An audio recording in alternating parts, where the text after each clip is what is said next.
하나님 말씀, 신약성경 히브리서의 말씀을 우리가 함께 봉독하겠습니다. 신약성경 히브리서 6장 13절에서 20절까지의 말씀입니다. 그리고 이어서 로마서 4장 17절 말씀 우리 함께 봉독하겠습니다. 신약성경 히브리서 6장 13절로 20절 그리고 로마서 4장 17절을 우리 함께 봉독하겠습니다.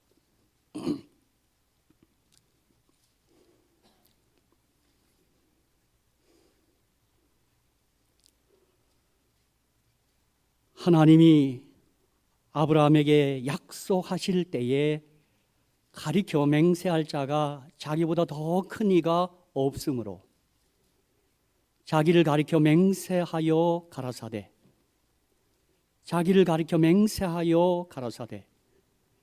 내가 반드시 너를 복주고 복주며 너를 번성케 하고 번성케 하리라 하셨더니 저가 아브라함이 이를 이같이 오래 참아 약속을 받았느니라. 사람들은 자기보다 더 큰 자를 가리켜 맹세하나니 맹세는 저희 모든 다투는 일의 최후 확정이니라.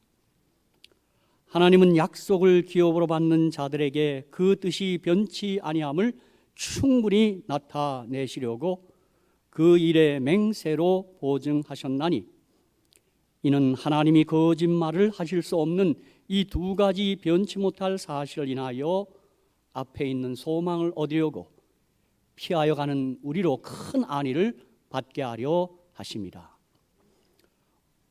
우리가 이 소망이 있는 것은 영혼의 닷 같아서 튼튼하고 견고하여 휘장 안에 들어가나니 그리로 앞서가신 예수께서 멜기세덱의 반차를 쫓아 영원히 대제사장이 되어 우리를 위하여 들어가셨느니라. 아멘.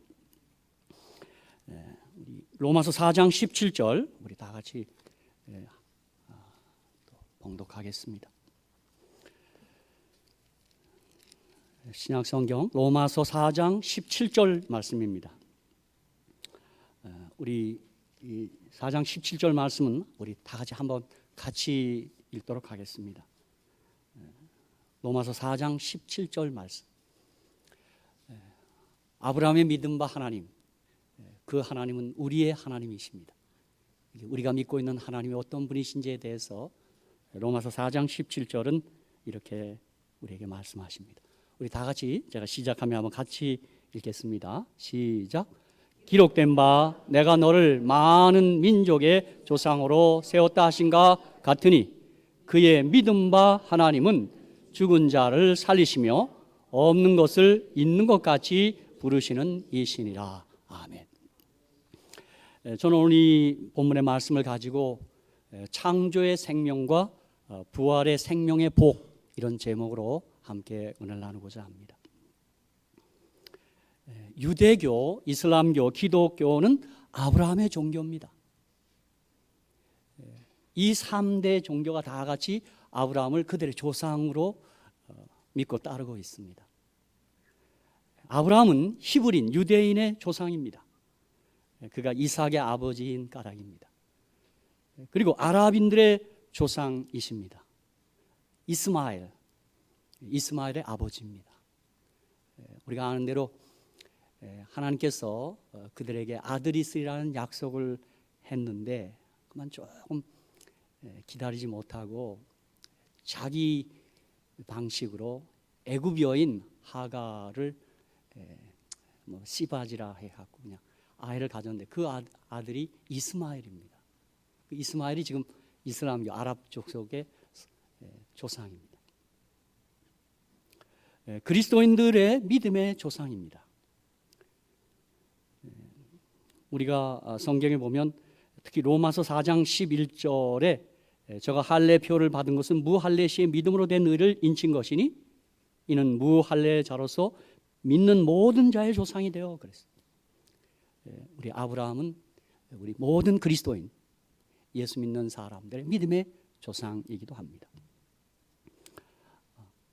아마 그래서 그럴까 창세기 22장 17절에 내가 네게 큰 복을 주고 내 씨로 크게 성하여 하늘의 별과 같고 바다의 모래와 같게 하리니 내 씨가 그 대적의 문을 얻으리라. 그렇게 말씀하신 것입니다. 수적으로도 그렇습니다. 현재도 수적으로 보면 유대인이 한 2천만 되고 아랍 사람들이 한 10억이 넘습니다. 그리고 기독교인이 20억이 넘습니다. 그러니까 정말 아브라함의 후손이 참 많습니다. 특별히 여러분이 아시는 대로 이 아브라함의 행적이 기록된 이 창세기를 포함한 모세오경, 창세기, 출애굽기, 레위기, 민수기, 신명기, 토라는 이 유대교, 이슬람교, 기독교의 바이블 성경입니다. 그래서 전 세계에서 토라, 모세오경이 가장 베스트셀러고 또 가장 많이 읽혀지는 책입니다. 그러니까 유대교는 토라를 위시해서 구약 전체를 다 그들의 바이블로 믿습니다. 그래서 그걸 유대인들은 타나크라 그럽니다. 토라, 네빔, 케투빔. 그래서 모세 율법과 선자의 글과 시편 이걸 구약이라고 합니다. 이슬람교는 모세오경, 토라가 그들의 바이블이고 거기다 코란입니다. 그 이후에 네빔, 케투빔 그것들은 그들의 경전이 아니고 그 다음에 그들의 경전인 코란이 그들의 바이블입니다. 우리 기독교는 토라를 포함해서 구약 그리고 신약 전체가 우리의 바이블입니다. 제가 우리 집에 가는 길에 이렇게 그 할랄 그런 식품점이 있어요. 저기 뭔가 봤더니 여러분 다 들어보셨죠? 코셔는 유대인의 그들의 건강식품이고 할랄은 이슬람 사람들의 식품점이에요. 제가 한번 들어가 봤어요. 그랬더니 그들도 전도합니다. 거기 코란 성경도 프리로 줘요. 무료로 주고 전도지가 있어요. 제가 전도지 다 빼서 읽어봤더니 아주 재밌더라고요. 아니나 다를까 그들도 예수는 누구인가 그런 제목 아래 전도지를 만들었어요. 그들의 아주 주장이 특별합니다. 우리 유대인들은 유대교는 예수에 대해서 조금 혐오합니다. 아주 불쾌하게 생각합니다. 우리 기독교인들은 성경에 따라 예수님을 하나님의 아들로 믿고 있습니다. 그렇죠? 이슬람교는 그렇게 얘기했어요. 유대인 너희들 너무했어. 그렇게 말하는 게 어디 있어? 기독교 너희들 너무 지나쳐. 우리는 이제 선자로 믿어. 우리 따라와. 이렇게 얘기했더라고요. 그러니까 결국 3대 종교가 예수를 중심으로 나뉘어진 거예요. 보니까 같은 토라를 갖고 있으면서도 그렇다. 어쨌든 이 3대 종교의 조상이 아브라함입니다. 제가 오늘 이 말씀을 준비하면서 신구약 성경에 아브라함이 도대체 몇 번이나 등장하나 찾아봤더니 236절이 등장합니다. 보니까요. 그리고 신약에는 74절이 등장합니다. 이런 빈도수를 살펴보면 재밌습니다. 여러분 특별한 것은 다윗은 900번이 넘습니다. 다윗의 빈도수가 꽤 높습니다. 모세보다 높습니다. 그렇죠? 어쨌든 우리가 다시 한번 살펴보면 창세기 14장 13절에 도망한 자가 와서 히브리 사람 아브라함 그랬어요. 그러니까 아브라함 유대인 맞습니다. 히브리인이에요. 그렇죠? 그리고 창세기 17장 20절에 이스마엘에게 이르러는 내가 내 말을 들었나니 내가 그에게 복을 주어 생육이 중다하여 그로 크게 번성케 할지라. 그가 12방백을 낳으리니 내가 그로 큰 나라가 되게 하리라. 아마 이 예언 까닭에 지금 아랍 족속이 저렇게 경제적으로는 잘 사는 것 같습니다. 그 땅 밑에 석유가 많아서 그런지. 창세기 16장 15절 16절에 하갈이 아브라함의 아들을 낳음에 아브라함이 하갈에 낳은 그 아들을 이름하여 이스마엘이라 하였더라. 하갈이 아브라함에게 이스마엘을 낳을 때 아브라함이 86세였더라. 그랬습니다. 그리고 우리 이삭의 경우에는 창세기 21장 1절로 5절에 여호와께서 그 말씀대로 사라를 경고하셨고 여호와께서 그 말씀대로 사라에게 행하셨으므로 사라가 잉태하고 하나님의 말씀하신 기한에 미쳐 늙은 아브라함에게 아들을 낳으니 아브라함이 그 낳은 아들 곧 사라가 자기의 낳은 아들을 이름하여 이삭이라 하였고 그 아들 이삭이 난 지 8일 만에 그가 하나님의 명대로 할례를 행하였더라. 아브라함이 그 아들 이삭을 낳을 때 100세라 그랬습니다. 참, 여러분, 이삭이란 뜻이 웃음이란 뜻입니다. 정말 이삭과 관련해서는 이 가정에 웃음이 자꾸 피어났습니다. 우선 그들에게 나이가 많으신 이 아브라함과 사라에게 90세 된 할머니에게 아들이 있으리라 그랬더니 하나님이 약속하니까 아브라함도 웃었고 사라도 웃었습니다. 저도 이것을 한번 실험해 보겠다고 제가 한국에 있을 때 한 교회를 담임할 때 늘 방문하던 한 연로하신 할머니 한 분이 계셨습니다. 송건 목사님의 장모님이신 김원인 할머님이세요. 제가 그러니 80이 한참 넘은 분인데 방문 가다가 어머니 지금 아이 하나 낳으시면 안 되겠어요? 그랬더니 하루 종일 꽃이 폈어요. 방문 끝날 때가. 회개망장이다. 그러니까 하나님의 약속이 진짜 웃음이 날만합니다. 그런데 저와 여러분이 이 성경의 이 모든 약속들을 믿으신다니 참 복받은 분들입니다. 그렇죠? 어떤 분들이 이 약속이 잘 믿어지지 않는 건 여러분도 무리는 아닙니다. 정말 아브라함 믿음의 조상까지도 웃음이 났어요. 그렇죠? 어쨌든 아브라함은 우리가 믿음으로 우리의 조상이 되기도 한 것입니다. 그렇기 때문에 우리 그리스도인들의 믿음의 뿌리는 아브라함입니다. 아브라함의 믿음이 우리의 믿음의 뿌리가 되었고, 아브라함이 믿음으로 말미암는 의가 우리의 의의 뿌리가 되었습니다. 그리고 아브라함의 복이 우리의 복의 뿌리가 된 것입니다. 우리가 뿌리 찾기를 한다면 우리 믿음의 뿌리가 저 아브라함에 있는 것입니다. 그런데 하나님이 아브라함에게 약속하신 것을 믿는 것은 그 믿음을 가진 우리에게도 동일하게 이르러 올 복이라고 저는 믿습니다. 아브라함이 하나님께 약속하실 때 그 말은 그가 우리의 믿음의 조상이니까 하나님이 우리에게 말씀하실 때 약속하실 때 같은 약속인 것입니다.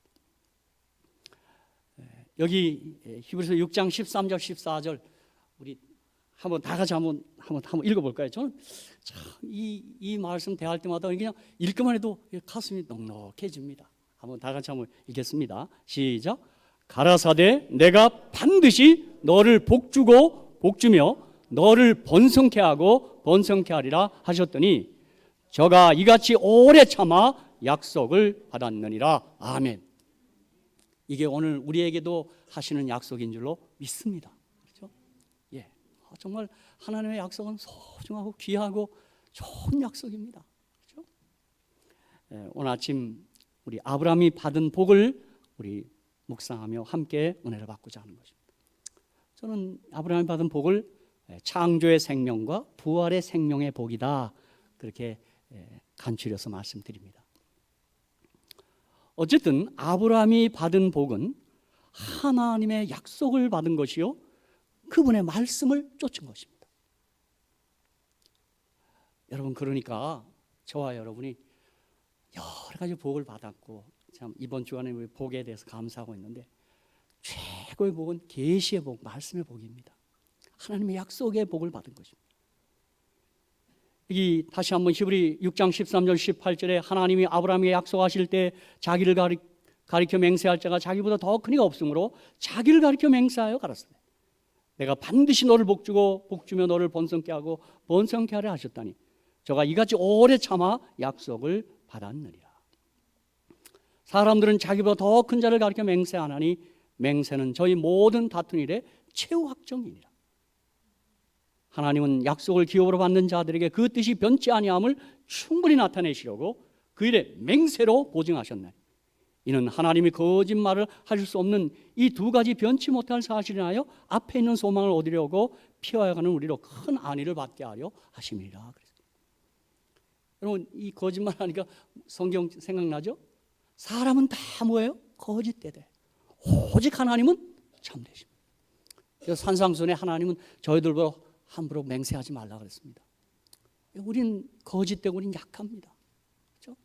하나님만 맹세할 수 있는, 하나님만 거짓이 없는 분이십니다. 이 세상에서 제일 큰 거짓말이 나는 거짓말을 한 번도 안 했다는 거라며요. 그런데 요한계시록에 거짓말하는 사람 하늘에 못 간다며요. 14장에 나오죠. 그렇죠? 큰일 났습니다. 어떻게 해야 됩니까? 걱정하지 마십시오. 우리 요한 1서로 한번 와보십시오. 저는 그 말씀 앞에서 떨리지 않습니다. 제가 요한 1서 말씀 까닭에 그렇습니다. 우리 다 같이 한번, 제가 갑자기 거짓말하는 요한 1서 한번 좀 펴겠습니다. 2장 22절입니다. 외우기 좋습니다. 2예요. 자, 거짓말 안 하느냐고 하늘 간다는데 약간 걱정이 되는데 걱정하지 마십시오. 자, 요한일서 2장 22절 제가 좀 갑자기 읽어보겠습니다. 거짓말하는 자가 누구뇨? 예수께서 그리스도이심을 부인하는 자가 아니뇨? 아버지와 아들을 부인하는 그가 적그리스도니 그랬습니다. 그러니까 여러분, 성경이 말하는 거짓말하는 자는 어떤 자가 거짓말하는 자예요? 예수께서 그리스도이심을 부인하는 자가 거짓말하는 자예요. 우리가 다른 것 말고도 예수께서 그리스도이심을 믿으십니까? 그럼 우리 거짓말하는 사람이 아닙니다. 저는 하늘에 갈 사람이 바로 그런 사람이라고 생각합니다. 그렇죠? 어쨌든 우리 주님은 말씀하시고 약속하실 때 맹세하셨어요. 그리고 사도는 주님은 거짓말할 수 없다 그랬어요. 사실 이 히브리서는 창세기 12장 1절로 4절을 기초로 한 말씀입니다. 여호와께서 아브라함에게 이르시되 너는 너의 본토 친척 아비 집을 떠나 내가 내게 지시할 땅으로 가라. 내가 너로 큰 민족을 이루고 내게 복을 주어 내 이름을 창대케 하리니 너는 복의 근원이 될지라. 너를 축복하는 자에게는 내가 복을 내리고 너를 저주하는 자에게는 내가 저주하리니 땅의 모든 족속이 너를 인하여 복을 얻을 것이니라 하신지라. 이 아브라함이 여호와의 말씀을 쫓아갔고 롯도 그와 함께 갔으며 아브라함이 하란을 떠날 때 그 나이 75세였더라. 그러니까 사실 이 말씀에 우리가 최초의 뜻은 무슨 뜻인지 알고 있습니다. 예수 그리스도에 대한 복입니다. 사실 이게요. 그렇죠? 온 세상이 복을 받는 게 바울이 무슨 아니죠. 아브라함이 무슨 물질의 복을 많이 받아서 그런 뜻보다는 이것이 우리의 생명이 되시는 진리가 되신 예수 그리스도에 대한 예언이라는 걸 우리가 잘 알고 있습니다. 그렇죠? 어쨌든 지금 아브라함이 향하여 너는 복의 근원이 되겠다 그랬어요. 그렇죠?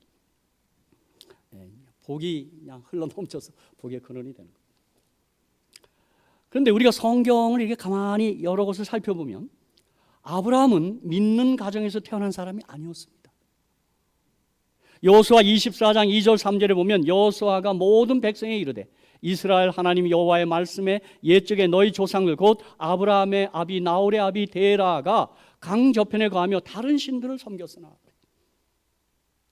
내가 너희 조상 아브라함을 강 저편에서 이끌어내어 가나안으로 인도하여 온 땅을 두루 행하게 하고 그 씨를 번성케 하려고 그에게 이삭을 주셨고 그랬어요.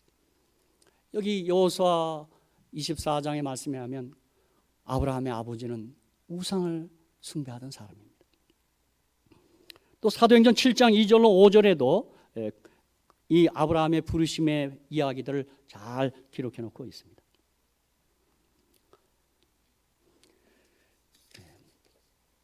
아브라함은 그의 아버지 데라가 우상 숭배를 하고 있었습니다.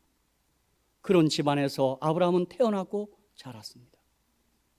제가 미시나라는 책을 구해서 읽어봤더니 그 재미난 하나 에피소드가 있습니다. 이게 유대인과 관련된 말씀인데 이 데라가 늘 우상을 숭배해요. 그 책에 그게 가공된 얘기인지 실화인지 모르겠습니다만 그런데 아브라함이 하나님 믿고 나서 아버지에게 아무리 권해도 아버지가 우상을 버리고 참 하나님 믿지 않아요. 미시나의 한 글에 보면 어느 날 아브라함이 그 아버지가 없는 사이에 그 우상 다 깨트려 버립니다. 다 깨트려. 그리고 한 우상만 깨지 않고 그냥 놔뒀어요. 그렇죠? 그리고는 아버지가 돌아보니까 깜 야단이 났어요. 그때 아브라함이 아버지, 저 우상이 이놈들을 다 깨트려서 지금 내가 걱정이 돼서 이러고 있다 그랬더니 아버지가 얘 이놈아! 그랬어요. 그때 아브라함이 아버지에게 전도하는 것입니다. 아버지, 우상은 행동도 못하고 말하지 못합니다. 그런 식의 이야기가 미시나에 있더라. 어쨌든 아브라함은 이런 불신자 가정에서 태어나고 자란 것입니다. 그런 그에게 어느 날 하나님께서 다가오셔서 말씀하십니다. 내가 반드시 너를 복주고 복주며 너를 번성케 하고 번성케 하리라. 내가 너로 큰 민족을 이루고 내게 복을 주어 내 이름을 창대케 하리니 너는 복의 근원이 될지라. 너를 축복하는 자에게 내가 복을 내리고 너를 저주한 자에게는 내가 저주하리니 땅의 모든 족속이 너를 인하여 복을 얻을 것이니라. 그렇게 다가오셔서 말씀하십니다. 그렇습니다. 여러분, 사실 우리가 하나님께 다가갔다기보다는 하나님께서 우리를 개인적으로 찾아오신 줄로 믿습니다. 그렇죠? 정말 이게 얼마나 감사한 일인지요. 그렇죠? 그리고 하나님은 아브라함에게 말씀하셨고 아브라함은 그 하나님의 말씀을 믿었습니다. 하나님께서 먼저 말씀하시고 아브라함은 그 말씀을 받아들입니다. 참, 믿음은 받아들이는 것입니다. 그렇죠? 성경적 믿음은 하나님이 계시하신 말씀에 언제나 토대를 두어야 합니다. 여러분, 자꾸 우리 믿음 하는데 믿음은 항상 말씀을 떠나서는 생각할 수 없습니다. 그래서 우리가 잘 아는 로마서 10장 17절, 그러므로 믿음은 들음에서 나며 들음은 그리스도의 말씀으로 말미암았느니라. 여러분, 믿음이 자라기를 원하십니까? 말씀을 가까이 하시기 바랍니다. 믿음은 들음에서 납니다. 고민한다고 생기지 않고 자꾸 말씀을 가까이 하고 언약을 가까이 하면 믿음이 생겨날 줄로 믿습니다. 저는 종종 엉뚱한 질문합니다. 무리를 걸은 사람 베드로, 저도 무리를 걸을 수 있지 않을까? 이런 엉뚱한 상상을 해요. 왜요? 제 믿음도 그렇게 약한 편이 아니고. 저도 걸을 수 있을까요? 전 못 걷습니다. 그날 베드로가 무리를 걸을 수 있었던 것은 예수님의 말씀, 오라! 이 말씀을 베드로가 믿음 까닭에 무리를 걸어서 예수께 간 것입니다. 여러분, 사실 저는 베드로가 믿음이 좋은 사람입니다. 제가 그것을 어떻게 한번 경험했냐 하면, 제가 저 서해안에 가서, 대천에 가서 우리 친구 되시는 목사님이 그 배를 태워주길래 그 서해 바다에서 그 작은 배를 타는데, 제가 갑자기 서해 바다에서 베드로가 무리를 걸었던 것을 상상하면서 이 발을 하나 이렇게 내봤어요. 그날 예수님이 베드로에게 오라! 말씀이 떨어졌지만 그 말씀을 믿은 베드로, 전 믿음 좋은 것 같더라고요. 저는 잘 안 됩니다. 거기. 그러니 우리가 복음서에 있는 것처럼 베드로가 한번 뻐길만 했습니다. 무리를 걸었으니까, 그렇죠? 그래서 이렇게 하다가 또 빠집니다. 예수와 시선을 놓치는 순간 물에 빠집니다. 저는 그 장면을 대할 때마다 제가 예수님이었다면 난 한 번쯤 물을 좀 먹였을 것 같아요. 이렇게 잡았다가. 그렇게 하자. 어떤 사람들 종종 해외 토픽에 보면 내가 기도원에 가서 기도를 많이 했더니 무리를 걸 것만 같은 막 믿음이 밀려와서 자기 동네에 있는 호수를 걷다가 물에 빠졌더라, 이런 기사. 그거 아닙니다, 여러분. 우린 종종 믿음을 자꾸 자기 적극적 사고방식, 자기 확신을 생각하는데 그건 믿음 아닙니다. 말씀과 관계를 맺은 게 참 믿음인 것을 여러분 확신하시기 바랍니다. 저는 그래서 우리 주변에 많은 사람들이 믿음이 좋다 그러는데 아닙니다. 그들이 참으로 믿음이 좋은 사람이 되려면 말씀에 기초를 둬야 됩니다. 그렇죠. 그럼 성도 여러분, 저는 화이트빈이 산상보훈 19페이지에서 하나님의 말씀은 생명의 샘이다. 그 생명의 샘을 찾으려고 노력할 때 그대는 성령을 통하여 그리스도와 교통을 나누게 된다. 잘 아는 진리가 새로운 측면에서 그대의 마음속에 제시되고 성경의 귀절들이 새로운 의미를 가지고 섬광처럼 마음속에서 장렬할 것이다, 이런 말이 있어요. 저는 이 영감의 글을 가지고 지금 이 기록된 말씀, 이 활자화된 말씀은 로고스입니다. 근데 어느 날 이 말씀이 내게 믿음으로 다가와요. 레마예요, 레마. 여러분 아마 그런 경험할 거예요. 늘 읽고 있었는데 어느 날 그 말씀이 내게 확 밀려올 때 있죠. 여러분, 그럴 때 여러분은 그 말씀을 굳게 붙잡으셔야 합니다. 진짜 영어 성경으로 hold fast 해야 돼요. hold fast. 붙잡아야 돼요. 그게 내게 주시는 하나님의 말씀입니다. 저는 사실 제 기도 생활에 어떤 한 터닝 포인트가 있었는데 그게 뭐였냐면 언제도 얘기했지만 제가 여호수아를 읽고 있는데 그날 여호수아가 기도했더니 태양이 하루 종일 중천에 떴습니다. 내가 그날 새벽에 어느 날 새벽에 제가 어떤 생각이 번져나가냐면 그날 한 믿음의 사람 여호수아가 기도했을 때 온 지구촌이 소동에 빠졌습니다. 우선 그 가까운 지역권에 살던 사람들은 그날 퇴근을 못했습니다. 태양이 져야 퇴근하는데 태양이 하루 종일 떠 있는 거예요. 그리고 그 여호수아 상대편에 살던 사람들은 그날 밤에 잠 실컷 잤습니다. 자도 태양이 안 떠. 제가 그날 아침 그 말씀을 밀려오면서요, 한 믿음의 사람이 이러한 지구를 흔들 수 있는구나. 근데 그런 생각이 확 밀려오더라고요. 그리고는 여러분 용서하십시오. 이게 제 착각이고 제 좀 미신적인. 제가 그리고는 어느 때 이렇게 기도를 이렇게 무슨 나라와 세계를 위해서 기도하기 시작했습니다. 한국에 있을 때. 그 기도를 수차례 응답받았습니다. 또 그런가 하면 이 복음서를 읽고 있다가 그 귀신들이 주여 간구하오니 우리를 돼지떼에 들여놓으셔. 간구 귀신도 기도했네. 근데 그 기도를 주님이 들으시더라고요. 그죠? 저 같으면 안 들어요. 돼지떼에 넣은 게 아니라 바퀴벌레가 넣던 거죠. 그죠? 제가 그래서 어느 때 기도하다가 여러분 좀 어린아이 같이 때를 씁니다. 아버지, 귀신의 기도 듣는데 제 기도 좀 들어주세요. 막 별 때를 놨습니다. 막. 그죠? 같이 기도할 때 그렇게 하면 혼나니까 안 되니까 혼자 할 때는 막 뒹굴기도 하고 그렇게도 해봅니다. 예를 들면 그렇게 어떤 말씀들이 어느 날 내게 이렇게 지금 화이빈이 말한 것처럼 이렇게 내 새로운 의미를 가지고 확 불타오르는 것입니다. 물론 가장 중요한 것은 오늘 우리가 이제 곧 말씀드릴 이 생명이라는 관점에서 이게 새롭게 깨달아져야 되겠죠. 그렇죠? 자, 저는 최근에도 요한계시록 3장 20절을 읽으면서 이 말씀이 얼마나 은혜가 되든지요. 네? 혹시 화면에 뜰 수 있습니까? 우리 한번 같이 한번 같이 한번 읽겠습니다. 시작. 볼지어다 내가 문 밖에 서서 두드리노니 누구든지 내 음성을 듣고 문을 열면 내가 그에게로 들어가 그로 더불어 먹고 그는 나로 더불어 먹으래요.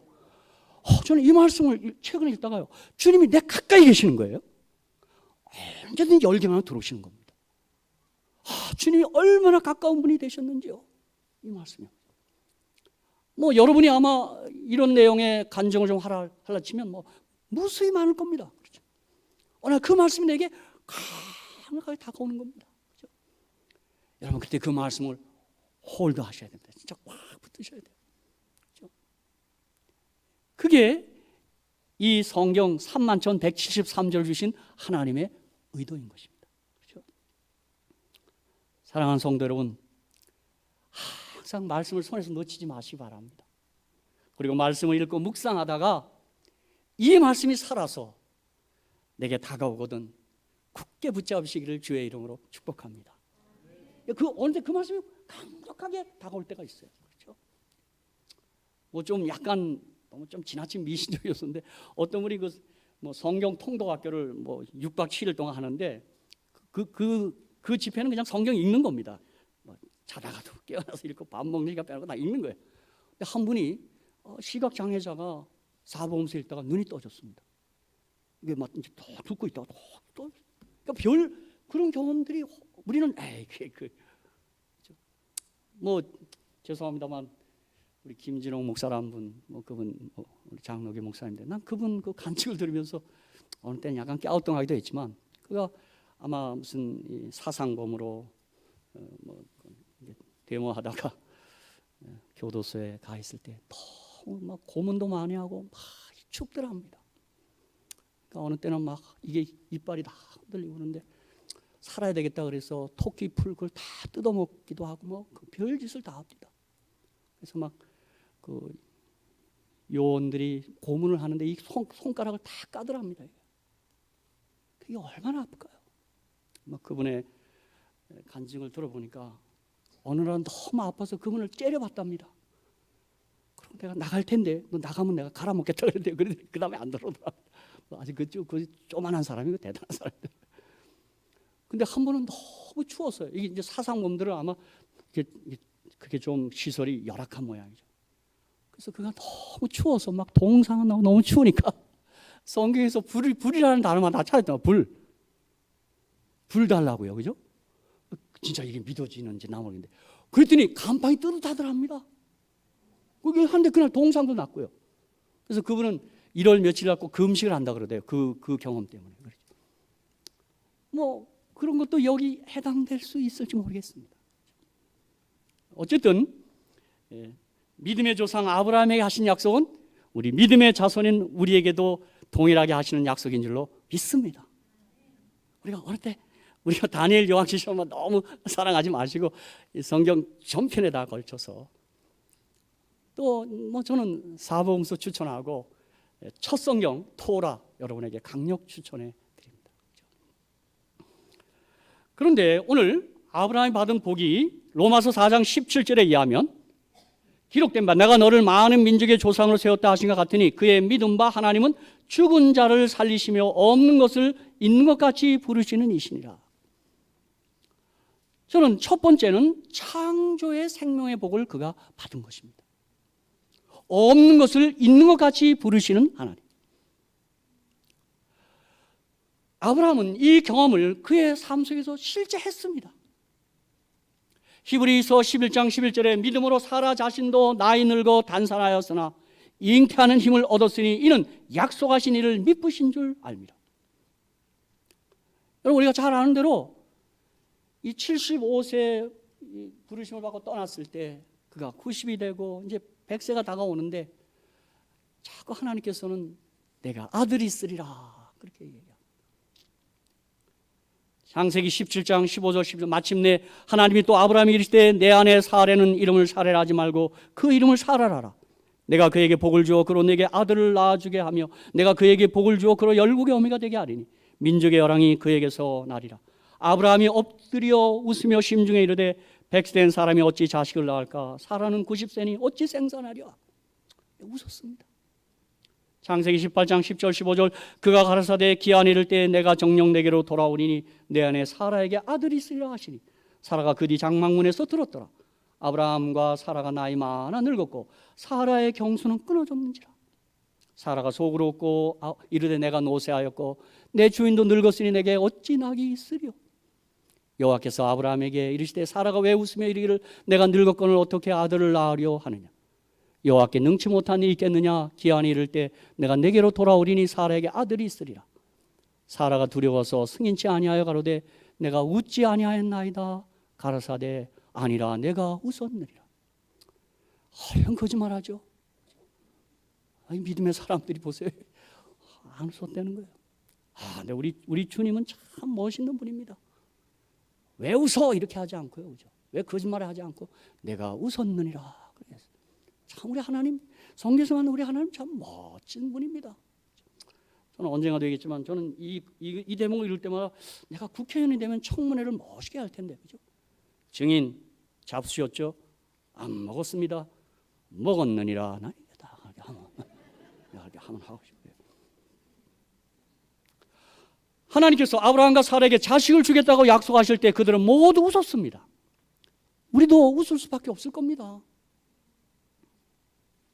그런데 창세기 1장 1절이 믿어지면 성경은 다 믿어집니다. 태초에 하나님이 천지를 창조하십니다. 여러분 무디 목사님이 민수기 22장 발람 선지자 나귀에 대한 설교를 하고 있었습니다. 그가 설교를 마치고 나오는데 한 박사님, 교수님이 다가오는 것입니다. 목사님, 어떻게 그런 거짓말을 합니까? 나는 평생 나귀를 연구하는 나귀 박사입니다. 근데 나귀의 입의 구조를 봐서는 절대 말할 수 없습니다. 당신 그렇게 거짓말합니까? 참 무디 목사님은 대단한 사람입니다. 그럼 저 같으면 미안합니다. 다시 할게요. 다음번에 이렇게 했을지 몰라요. 근데 무디 목사는 그렇게 하지 않았습니다. 당신이 나귀를 만들지는 못하죠. 혹 나귀를 만들어 보시면 제가 나귀가 말을 할 수 있게 하도록 하겠습니다. 이렇게. 그러면서 나귀를 만드시면은 나귀가 말을 하게 할 수 있습니다. 그렇게 얘기했습니다. 제가 이 경험을 김영일 박사도 했더라고요. 한국창조과학회 회장 김영일 박사가 유학 와 있을 때 아내가 믿는 사람을 결혼시켜서 왔어요. 아내 따라 교회를 나갔어요. 교회를 나갈 수가 없어요. 과학자로서. 전부 거짓말이야 다. 물이 변해 포도즙이라고 다 거짓말이에요. 그가 아주 목사가 늘 다투는 모양입니다. 미국의 한인교회에서 아마 그런 일이 있어요. 그가 어느 날 변했냐 하면 창세기 1장 1절이 믿어지더랍니다. 여러분, 생명의 주 창조주께서 하시면 할 수 있습니다. 여러분, 그렇죠? 여호와께 능치 못한 일이 있겠느냐 했습니다. 사랑하는 성도 여러분, 저는 이 창조의 생명의 복을 우리는 받았습니다. 까닭은 우리 가운데 자기가 결정해서 태어난 사람은 한 사람도 없습니다. 사람은 누구나 자기 의지와 상관없이 이 땅에 출생합니다. 저는 제가 태어난 것이 하나님의 놀라운 은혜라고 날마다 생각합니다. 사실 그렇습니다. 제가 과학자들 얘기 들어보니까 정자 2억 마리가 3억 마리가 들어간다며요. 쫙 들어간다며요. 그런데 그 중에 한 마리가 탁 붙어서 아기가 탄생하는 거예요. 저와 여러분이 2억 분의 1, 3억 분의 1의 행운의 주인공인 줄로 믿습니다. 그렇죠? 여러분이 태어난 게 이게 보통 일이 아닙니다. 이게 기적이 일어났습니다. 그렇죠? 그런데 우리가 태어난 것이 영생의 후보자 캔디데이트로 태어나게 하신 것임을 믿으시기 바랍니다. 태어나지 않고는 영생할 수 없습니다. 그러므로 저와 여러분은 날마다 살아있음에 감사하시고, 아무튼 태어났으니 영생할 수 있는 길이 열렸다는 사실을 인하여 창조주 하나님을 경배하고 찬양하시기를 바랍니다. 로마서 9장 5절, 조상들도 저희 것이여 육신하면 그리스도가 저에게서 나셨으니 저는 만물에게서 세세 찬양을 받으실 하나님이시니라. 아멘. 우리가 잘 아는 세 천사 기별, 그가 큰 음성으로 가로되 하나님을 두려워하며 그에게 영광을 누리라. 이는 그의 심판할 시간이 이르렀음이니 하늘과 땅과 바다와 물들의 근원을 만드신 이를 경배하라 하니라. 우리를 지으시는 하나님께 영광을 돌리는 행위가 예배입니다. 그렇죠? 사실 이 세 천사 기별은 우리 모든 기독교가 이 도덕적 종교에서 생명 종교로, 창조의 생명 종교로 업그레이드 시켜는 겁니다. 그렇죠? 우리에게 생명을 주신 하나님, 그 창조주를 우리가 이 창조의 기념일 안식일에 경배하는 줄 믿습니다. 그렇죠? 안식일은 지구의 생일입니다. 그렇죠? 두 번째, 로마서 4장 17절에 하나님은 죽은 자를 살리시는 분이십니다. 창세기 22장 1절 2절, 아브라함은 이 경험했습니다. 그의 삶 속에 했어요. 그 일 후에 하나님이 아브라함을 시험하시려고 그를 부르시되 아브라함아 하시니 그가 가로되 내가 여기 있나이다. 여호와께서 가라사대 내 아들 내 사랑하는 독자 이삭을 데리고 모리아 땅으로 가서 내가 내게 지시하는 한 산 거기서 그를 번제로 드리라. 그를 죽이라 하는 것입니다. 아브라함은 그 순간 생각했을 것입니다. 분명히 창세기 12장 2절에 내가 너로 큰 민족을 이루고 내게 복을 주어 내 이름을 창대케 하리니 그런 약속이 주어졌어요. 또 창세기 13장 16절에 내가 내 자손을 땅에 티끌 같게 하리니 그랬어요. 이때 아브라함은 아마 잠깐 생각했을 것입니다. 하나님께서 제게 이미 하신 약속은 폐기되는 것입니까? 지금 하신 명령과 벌써 하신 하나님의 약속과는 모순되는 게 아닙니까? 아닙니다. 아브라함은 확신합니다. 그렇다면 이삭을 번제로 바쳐서 죽은 다음에 이삭은 부활할 것이다. 그렇게 생각했을 것입니다. 그래서 아브라함은 고백합니다. 창세기 22장 5절, 그의 신앙 고백입니다. 우리 같이 한번 읽어보겠습니다. 전 창세기 22장 우리 아브라함의 이 부활의 생명에 대한 신앙 고백이라고 저는 생각합니다. 다 같이 한번 읽겠습니다. 시작. 이에 아브라함이 사안에게 이르되 너희는 나귀와 함께 여기서 기다리라. 내가 아이와 함께 거기 가서 경배하고 너희에게로 어떻게 해요? 돌아오겠다 그랬습니다. 죽이러 가는 게 아니라 지금 부활시켜서라도 돌아오겠다는 거예요. 사랑하는 성도 여러분, 아브라함의 믿음 속에는, 그의 마음 속에는 부활의 신앙이 지금 꿈틀거리고 있는 것입니다. 하나님의 약속에 근거하여 이 아들은 분명히 다시 산다, 이런 믿음이 그에게 솟구치고 있는 것입니다. 사랑하는 성도 여러분, 창조 신앙을 믿는 사람은 부활 신앙도 믿습니다. 아니, 어떤 면에 부활은 새로운 창조를 의미하기 때문입니다. 창조와 부활은 동의어입니다. 왜 예수님께서 죽은 지 사흘 만에 부활했을까요? 난 이번에 우리 장모님 상을 치르면서 왜 바로 죽은 지 바로 부활하지? 저는 그 묘지에서 깨달았습니다. 죽은 지 바로 부활하면 안 되었을까? 아닙니다. 창조주간의 첫날의 아침에 주님은 부활하신 것입니다. 부활은 창조입니다. 그 티끌에서 그죠? 일어나는 것입니다. 우리도 다 일어납니다. 지금 어디에 있는지 모르죠. 지구촌은 어디에 있는지 몰라요. 이 수천 년. 그러나 주님은 그 티끌 가운데서 우리를 다시 창조하는 것입니다. 로마서 5장 14절에 그러나 아담으로부터 모세까지 아담의 범죄와 같은 죄를 짓지 아니한 자들 위에도 사망이 왕노릇하였나니. 여러분, 사망의 힘이 많습니다. 사망이 인간을 지배합니다. 왕노릇합니다. 죽음이 가장 무서운 힘으로 이 땅에 군림하고 있습니다. 저도 어느 때 뉴스를 보다가 그냥 무슨 사고 소식을 듣다 죽었다는 소식을, 아이고 죽지만 않았으면, 이 생각이 딱 납니다. 죽음이 우리를 정말 모두 다 지배합니다. 정말 죽음의 힘이 파워풀하고 무섭습니다. 하지만 성도님, 죽음보다 더 위대한 힘이 우리에게 있습니다. 그것은 죽음을 패배시킨 부활의 힘입니다. 여러분, 이게 우리가 얼마나 벅찬 사람인지요. 그렇죠? 고린도서 15장 55절 57절에 사도 바울은 사망아 너의 이기는 것이 어디 있느냐, 사망에 너의 쏘는 것이 어디 있느냐. 사망에 쏘는 것은 죄요 죄의 권능은 율법이라. 우리 주 예수 그리스도로 말미암아 우리에게 이김을 주시는 하나님께 감사하노니 아멘. 그래서 부활의 힘이 사망의 힘, 죽음의 힘보다 강력합니다. 여러분, 그렇죠? 사랑하는 성도 여러분, 이 부활의 힘으로 산다는 것은 얼마나 감사한 일입니까? 얼마나 우리가 행복한 사람들입니까? 그렇죠? 히브리서 11장 35절에 또 어떤 이들은 더 좋은 부활을 얻고자 하여 악청을 받되 구차히 면하지 아니하였으며, 이런 말이 있어요. 이게 대단한 말입니다.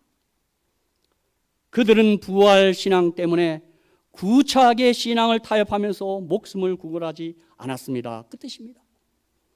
기꺼이 목숨을 바쳤고 그들은 이 땅에 이 잠깐의 목숨에 그렇게 연연하지 않았다, 그 말입니다. 사랑하는 성도 여러분, 우리 모든 문제 정답은 부활과 재림입니다. 지금 아직 정답이 안 주어졌습니다. 이 땅에는 어떤 문제도 정답이 없습니다. 그러나 부활이 우리의 정답인 것을 믿으시기 바랍니다. 잠시 후에 재림하셔서 우리를 부활시키는 날, 그날 우리는 모두 그 의문들을 다 풀게 될 것입니다. 이제 말씀을 마치면서 다시 한번 말씀드립니다. 성경은 생명경입니다. 도덕경이 아닙니다. 성경은 창조의 생명, 부활의 생명을 우리에게 말해주는 생명경인 것입니다. 제가 오늘 이 말씀을 어제 준비하면서 노자의 도덕경을 한번 꺼내봤네요. 도덕경. 저는 여기다가 생명경이라고 하나 붙여놔야 돼요. 생명경. 도덕경이고 생명경. 우리가 아는 대로 성경은 생명을 얻으라고 가르치는 종교입니다. 아담과 그의 모든 후손들이 이미 아담 안에서 죽은 자들이라는 것을 창세부터 분명히 계시한 다음 그 죽은 상태에서 생명으로 회복되라고 성경은 계속해서 호소하고 외칩니다. 생명으로 회복될 기회를 무시하면 회복될 기회가 지난 후에는 여호와 하나님께서 회복될 가능성 있는 사람들을 위하여 기회를 완전히 무시한 사람들을 장례식합니다. 그들이 호흡하고 생활하고 있을수록 썩어져가는 냄새만 풍기고 살아날 가능성 있는 사람들까지도 죽음의 독소로 망하게 할 것이기 때문에 그들을 장사해 버리는 것입니다. 그게 저주이고 그게 심판입니다. 이것은 생명 주시기를 간절히 바라시는 생명의 하나님의 사랑인 것입니다. 선자들이 외친 그 책망과 그 호소도 아직도 생명 얻을 기회가 있다는 것을 보여주는 하나님의 자비의 호소입니다. 이 소리가 없어지게 되면 오직 죽은 자들을 장사하는 것만 남게 되는 것입니다. 도덕과 윤리는 하나님의 생명을 받은 사람들이 나타나는 그 생명의 열매들입니다. 성도들은 이 성경 복음의 진리를 잘 깨닫고 그리고 생명을, 우리가 진짜 생명을 받고 예수를 받고 열매가 있는 신자로 살아가야만 하는 것입니다. 생명은 반드시 열매가 있습니다. 사랑하는 성도 여러분, 우리 다 같이 요한복음 10장 10절을 읽으면서 오늘 말씀을 마칩시다. 제가 한번 다 같이 일어나셔서 한번 읽고 오늘 말씀을 마칩니다. 요한복음 10장 10절, 우리 예수님 하신 말씀입니다. 한번 정말 풍성한 생명, 그죠? 다 같이 한번 읽고 우리 참여하겠습니다. 시작. 도적이 오는 것은 도적질하고 죽이고 멸망시키는 것뿐이요 내가 온 것은 양으로 생명을 얻게 하고 더 풍성히 얻게 하려는 것이라. 아멘.